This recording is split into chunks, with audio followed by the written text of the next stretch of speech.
ओम शांति। आज 22 जुलाई 2024। आज के ईश्वरीय महावाक्यों में हमारे परमपिता परमात्मा शिव, हमारे प्यारे बाबा हमसे कहते हैं कि बच्चों, जब मैं इस सृष्टि पे आता हूँ तो मैं सुख और शांति दो वरदान जो भी मेरे बच्चे बनते हैं उनको दे देता हूँ। और जैसे जैसे वो उन दो वरदानों के स्वरूप बनते जाते हैं, स्वरूप कैसे बनेंगे, जितना जितना वो उनको प्रैक्टिस में लाते हैं, अपनी अभ्यास में लाते हैं, उनका अनुभव में लाते हैं, तो वे उनके स्वरूप बनते जाते हैं। तो बाबा कहते हैं कि आपको आप शांति, आपके सामने वाला कोई भी कुछ बोल रहा है तो सुनते हुए ना सुनो, सुनते हुए ना सुनो, देखते हुए ना देखो, क्योंकि बाबा कहते हैं ये आँखें वो सबसे ज़्यादा धोखा देती हैं। इसलिए बाबा कहते हैं कि ये प्रैक्टिस होनी पड़ती है, करनी पड़ती है कि देखते हुए ना देखो, क्योंकि दिखेगा तो सब कुछ बाहर तो सब कुछ हो रहा है, लेकिन हमें देखते हुए नहीं देखना है, सुनते हुए नहीं सुनना है। तो ये कैसे हो पाता है? ये इसके लिए क्या होता है कि जिससे तुम्हारा कोई नाता रिश्ता नहीं है, जिससे तुम्हारा कोई वास्ता नहीं है, जिस बात से, तो उसको तुम सुनते हुए ना सुनो, देखते हुए ना देखो, किनारा कर सकते हो। तो ये अपने को अपनी दुनिया समेटते जाओ। समेटने की शक्ति चाहिए, बहुत विस्तार में नहीं रहना चाहिए। जितना जितना विस्तार को सार में समेटते जाएंगे, उतना उतना देखते हुए ना देखने की और सुनते हुए ना सुनने की क्षमता बढ़ती जाएगी, क्योंकि बाहर तो सब कुछ ही हो रहा है। फिर बाबा कहते हैं कि एक नज़र से निहाल करने वाला एक हमारा सद्गुरु, हमारा परमपिता परमात्मा शिव भी है। तो इसके लिए कहा जाता है, तभी कहा जाता है नज़र से निहाल किया एक सद्गुरु ने। तो उसके लिए तुम्हारे अंदर वो शक्तियाँ होनी चाहिए, अंतर्मुखी बनना है। नज़र से निहाल कौन हो पाएंगे? जिनके पास वो नज़र से निहाल होने की जो बाबा से उतना अटूट कनेक्शन जोड़ पाएंगे। और बाबा से अटूट कनेक्शन जोड़ने के लिए हमें क्या करना पड़ेगा? हमें अपने को आत्मा समझ के भगवान को याद करना पड़ेगा। क्योंकि यदि अपने को 63 जब से द्वापर से हमें अपने को शरीर समझने की आदत पड़ गई है, तो शरीर समझने से ही सारा सारी विकारों की बास सारी विकारों का सारा पतितपन अपने को शरीर समझने से ही होता है। जैसे जैसे हम आत्म अभिमानी बनते जाएंगे, देही अभिमानी बनते जाएंगे, अर्थात अपने को आत्मा समझते जाएंगे, तो फिर हमारी कर्मेंद्रियां भी शीतल होती जाएंगी। और कर्मेंद्रियां शीतल होती जाएंगी तो आप बाबा से उतना आपका अटूट कनेक्शन जुड़ता पाएगा, बाबा की याद आपके अंदर टिक पाएगी। तो यही कहते हैं बाबा कि घर गृहस्थ में हैं आप लोग, घर गृहस्थ में रहते हुए सब कुछ करना है। ये नहीं कि जो आपकी रचना है, मतलब आपके जो बच्चे हैं, आपके हस्बैंड, आपके स्पाउस हैं, उन सब की देखभाल, उन सब की संभाल करनी है। जीवन को उसके लिए सब कुछ करना है। सब कुछ करते हुए हम बाबा को, भगवान को याद करना है। भगवान को तो मन बुद्धि से याद करना है ना। तो सब कुछ करते हुए भगवान को यदि हम जो है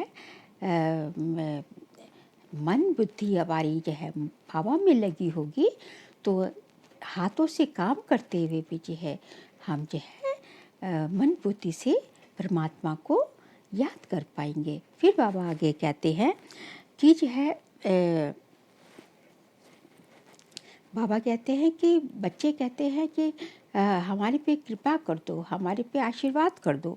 बाबा कहते हैं कृपा आशीर्वाद मैं नहीं करता हूँ, ये सब काम सन्यासियों का होता है। मैं जो है तुम्हें जो है सुख शांति प्रेम आनंद, जो ये बहुत ही दुर्लभ चीज़ें हैं जो कि बाबा की भगवान की प्रॉपर्टी है, मैं इनको पाने का तुम्हें रास्ता बताता हूँ। और ये रास्ता क्या है? बाबा की भगवान की श्रीमत श्रेष्ठ मत, जिसका जो कि गीता में भी दिया गया है। तो मैं इनको पाने की तुम्हें श्रीमत देता हूँ, फिर उनके ऊपर चलना तुम बच्चों का काम है।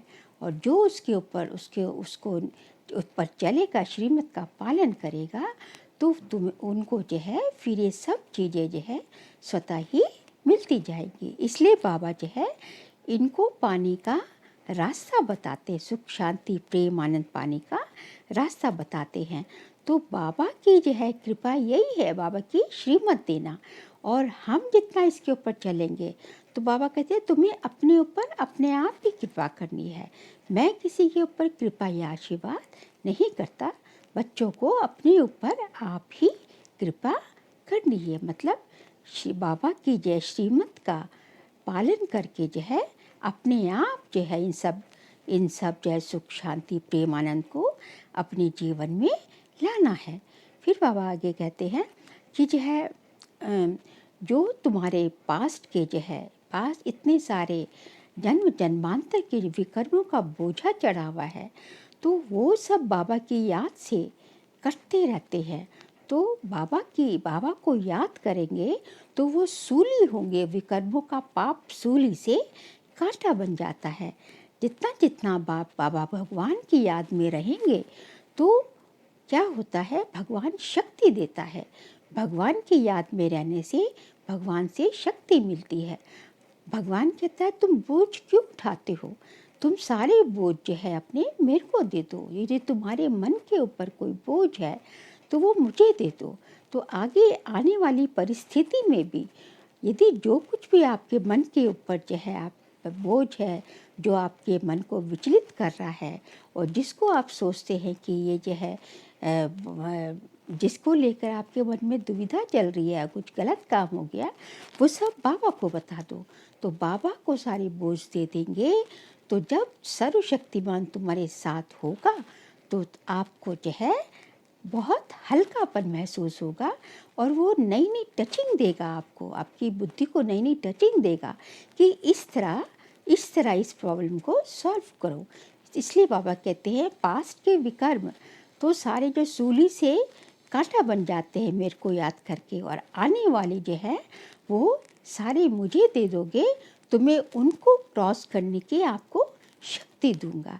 इसलिए ज़रूरत होती है कि अपने साथ जो है कंबाइंड रूप में बाबा को अनुभव करो, अपने सारे बोझ जो है बाबा को दे दो। बाबा कहते हैं मैं तो तुम्हारे बोझ लेने के लिए तैयार बैठा हूँ, लेकिन तुम दो तो सही ना। तो ज़रूरत होती, बच्चे क्या करते हैं, देते हैं लेकिन फिर वापस ले लेते हैं, फिर परेशान हो जाते हैं। तो लेकिन जब दे दिया, दी हुई चीज़ वापस नहीं ली जाती। इसलिए बाबा कहते हैं कि ज़रूरत है बाबा को अपनी जो है अपनी ज़िंदगी का एक अहम जो है हिस्सा बनाने के, अपने परिवार का अहम हिस्सा बनाने के। फिर बाबा अंत में कहते हैं कि जो है आपके भावना, शुभ भावना से जो है आपके आसपास जो भी नेगेटिविटी होगी वो पॉजिटिविटी में कन्वर्ट हो जाएगी। सीधा साधा इसका तात्पर्य ये है कि सपोज़ कोई आत्मा आपके पास आती है जो मन में आपको लेके जो है बहुत कुछ ऊपर नीचे हो रहा है, जो आपको बहुत कुछ कहना चाहती है, लेकिन यदि आपके पास आते ही जो शुभ भावना के आपके वाइब्रेशन निकल रहे हैं, तो यदि वो जो है जैसे ही आपकी शुभ भावना की वाइब्रेशन उसके ऊपर आएंगे तो वो कुछ जो भी सोच के आई थी वो नहीं बोलेगी, रुक जाएगी। ये प्रैक्टिकली में ऐसा होता है, ये हकीकत में होता है, तो रुक जाएगी। तो इसी को कहा जाता है। नहीं तो वो आपके ऊपर सब कुछ जो है उंडेलने वाली थी, लेकिन वो क्या हुआ, रुक गई, उसने कुछ भी नेगेटिविटी नहीं निकाली।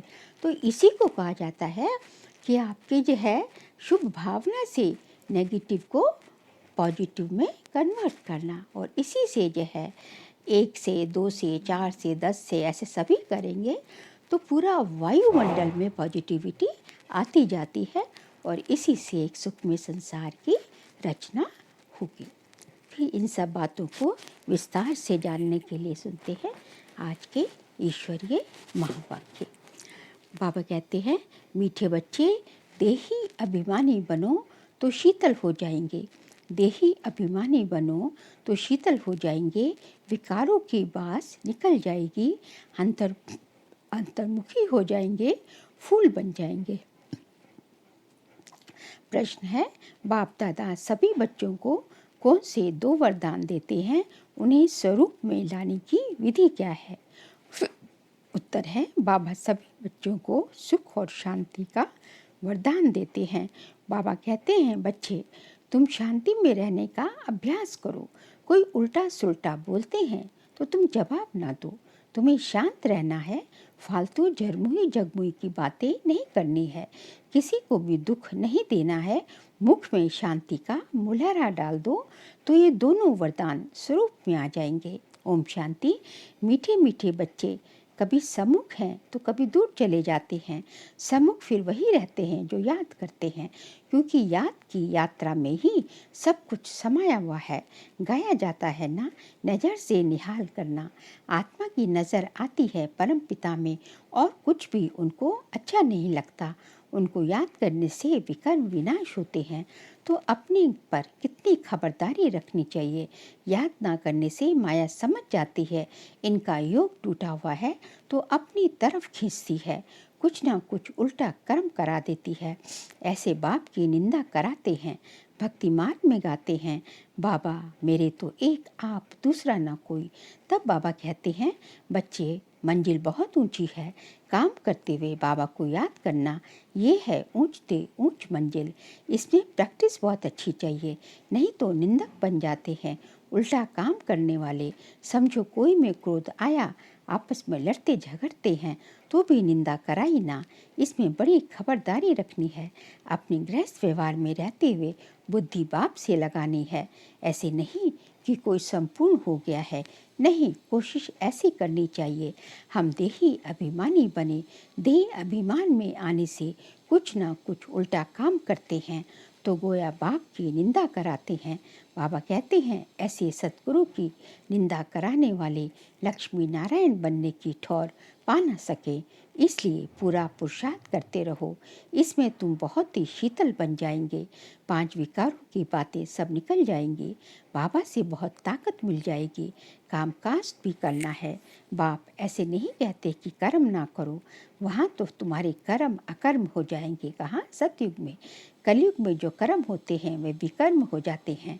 अभी संगम युग पर तुमको सीखना होता है, वहाँ सीखने की बात नहीं, यहाँ की ही शिक्षा वहाँ साथ चलेगी। बाप बच्चों को समझाते हैं, बाह्य मुक्ता अच्छी नहीं है, अंतर्मुखी भव। वह भी समय आएगा जबकि तुम बच्चे अंतर्मुखी हो जाओगे, सिवाय बाप के और कुछ याद नहीं आएगा। तुम आए भी ऐसे थे, कोई की याद नहीं थी। गर्भ से जब बाहर निकले तब पता पड़ा कि ये हमारे माँ बाप हैं, ये फलाना है। तो फिर अब जाना भी ऐसे है, हम एक बाप के हैं और कोई उनके सिवाय बुद्धि में याद ना आए। भल टाइम पड़ा है, परंतु पुरुषार्थ तो पूरी रीति करना है। शरीर पर तो कोई भरोसा नहीं, कोशिश करते रहना चाहिए। घर में भी बहुत शांति हो, क्लेश नहीं, नहीं तो सब कहेंगे इनमें कितनी अशांति है। तुम बच्चों को तो रहना है बिल्कुल शांत। तुम शांति का वर्षा ले रहे हो ना। अभी तुम रहते हो कांटों के बीच में, फूलों के बीच में नहीं हो। कांटों के बीच रहे फूल बनना है, कांटों का कांटा नहीं बनना है। जितना तुम बाप को याद करेंगे उतना शांत रहेंगे। कोई उल्टा सुल्टा बोले तुम शांति में रहो। आत्मा है ही शांत, आत्मा का स्वधर्म है शांत। तुम जानते हो अभी हमको उस घर में जाना है। बाप भी है शांति का सागर, कहते हैं तुमको भी शांति का सागर बनना है। फालतू झरमुई झगमुई बहुत नुकसान करती है। बाप डायरेक्शन देते हैं, ऐसी बातें नहीं करनी चाहिए, इससे तुम बाप की निंदा कराते हो। शांति में कोई निंदा व विकर्म होता नहीं। बाप को याद करते रहने से और ही विकर्म विनाश होंगे। अशांत ना खुद को ना औरों को करो। किसको दुख देने से आत्मा नाराज होती है। बहुत हैं जो रिपोर्ट लिखते हैं, बाबा ये घर में आते हैं तो धमचक्र मचा देते हैं। बाबा लिखते हैं तुम अपने शांति स्वधर्म में रहो। हातम ताई की कहानी भी है। उनको कहा तुम मुख से मुख में मुलहरा डाल दो तो आवाज़ निकलेगा ही नहीं, बोल नहीं सकेंगे। तुम बच्चों को शांति में रहना है। मनुष्य शांति के लिए बहुत धक्के खाते हैं। तुम बच्चे जानते हो हमारा मीठा बाबा शांति का सागर है। शांति कराते कराते विश्व में शांति स्थापन करते हैं। अपने भविष्य मर्तबे को भी याद करो। वहाँ होता ही है एक धर्म, दूसरा कोई धर्म होता नहीं। उनको ही विश्व में शांति कहा जाता है। फिर जब एक दूसरे धर्म आते हैं तो हंगामे होते हैं। अभी कितनी शांति रहती है। समझते हो हमारा घर वही है, हमारा स्वधर्म है शांत। ऐसे तो नहीं कहेंगे शरीर का स्वधर्म शांत है, आत्मा का स्वधर्म शांति है। शरीर विनाशी चीज है, आत्मा अविनाशी चीज है। जितना समय आत्माएं वहाँ रहती हैं तो कितना शांत रहती हैं।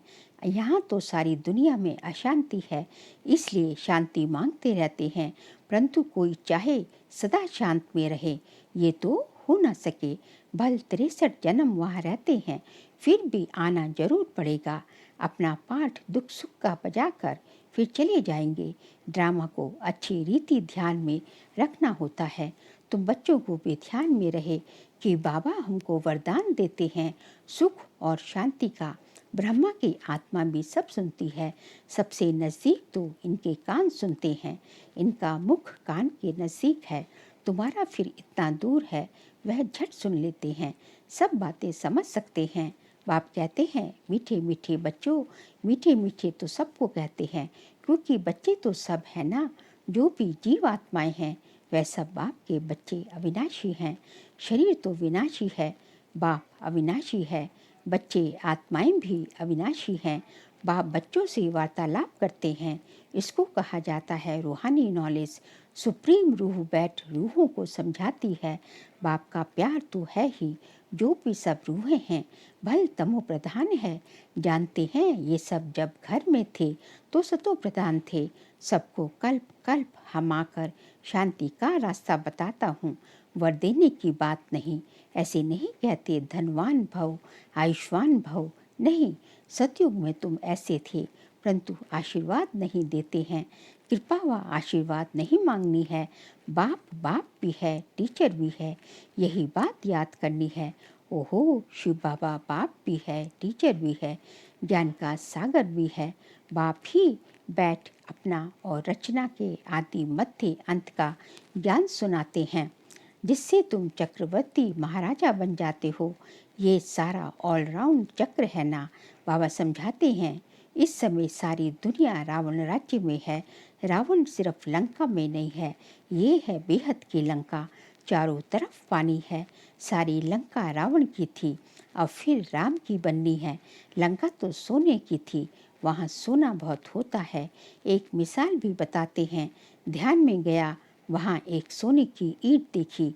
जैसे यहाँ मिट्टी की है वहाँ सोने की होगी, तो ख्याल किया सोना ले जाएं। कैसे कैसे नाटक बनाए हैं। भारत तो नामी ग्रामी है और खंडों में इतने हीरे जवाहरत नहीं होते। बाप कहते हैं मैं सबको वापस ले जाता हूँ गाइड बन करके। चलो बच्चे, अब घर जाना है। आत्माएं पतित हैं, पावन होए बिगर घर जा नहीं सकती हैं। पतित को पावन बनाने वाला एक बाप भी है, इसलिए सब यहाँ ही है। वापस कोई भी जा नहीं सकते।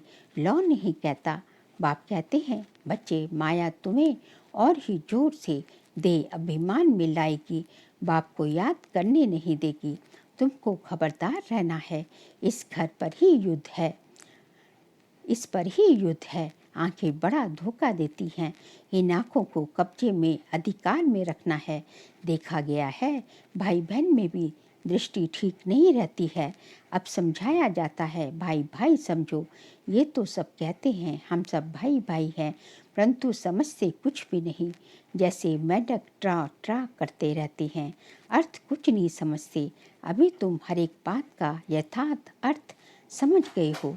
बाप मीठे मीठे बच्चों को बैठ समझाते हैं कि तुम भक्ति मार्ग में भी आशिक थे, माशूक को याद करते थे, दुख में झट उनको याद करते हैं।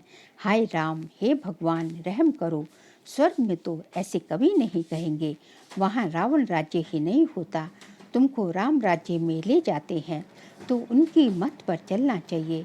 अभी तुमको मिलती है ईश्वरीय मत, फिर मिलेगी देवी मत।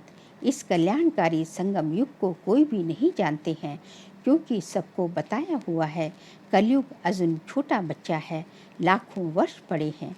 बाबा कहते, ये है भक्ति का घोर अंधियारा, ज्ञान है सोजरा, ड्रामानुसार भक्ति की भी नूंद है, ये फिर भी होगी।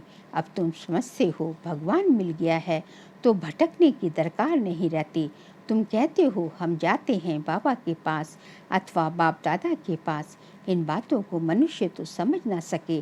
तुम्हारे में भी जिनको पूरा निश्चय नहीं बैठता तो माया एकदम हप कर लेती है, एकदम गच को ग्राह हप कर लेता है।